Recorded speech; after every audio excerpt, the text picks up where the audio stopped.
Hey guys, Paul here with Steel Wolf Knives, and today we're making the Shark Knife.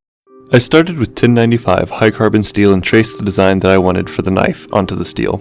I did this with Sharpie because I like to be able to see any extra information I put in the template. In this case, it didn't matter, but sometimes I put in bevel lines and the like, so I don't want to spray over my template.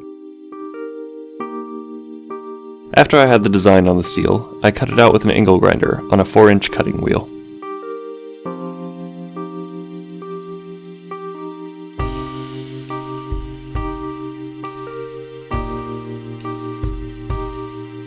I cleaned up the edges on the belt sander from where the grinder left small chunks and evened the shoulders with a file.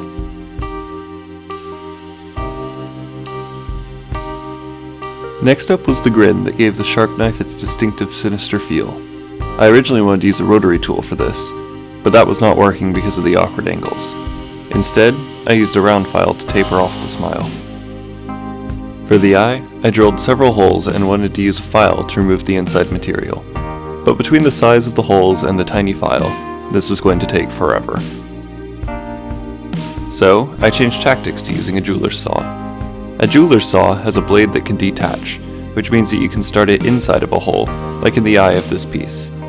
It made fairly quick work of the problem.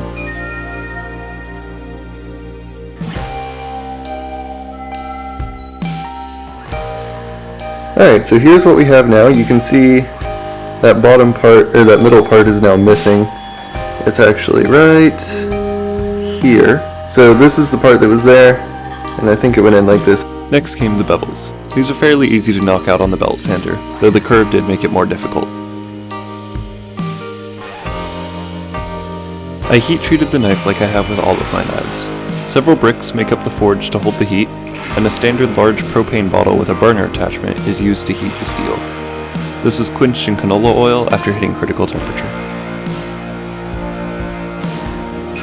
After checking that it skated a file, I put the knife into the oven for a tempering cycle. I tempered at 425 degrees Fahrenheit, twice, for 45 minutes each. After tracing the design I wanted onto the cedar that I was going to use, it was off to the bandsaw to rough cut the design. I cleaned it up on the belt sander, then split the wood lengthwise so that I had both scales for the handle. Once I had the handle and the knife done, I started on the accent pieces. I had originally planned to add fins, but later decided that they were not worth the effort it was going to take to get them to be attached properly. Instead, I only added the brass bolster, which I cut out, then checked to make sure it fit. I hollowed the inside by drilling holes, then cutting with the jeweler's saw, just like I did to cut out the eye. I used 2-part epoxy to put everything together, then held it with clamps for 24 hours to ensure that it was cured. I ground off the excess before hand sanding the metal.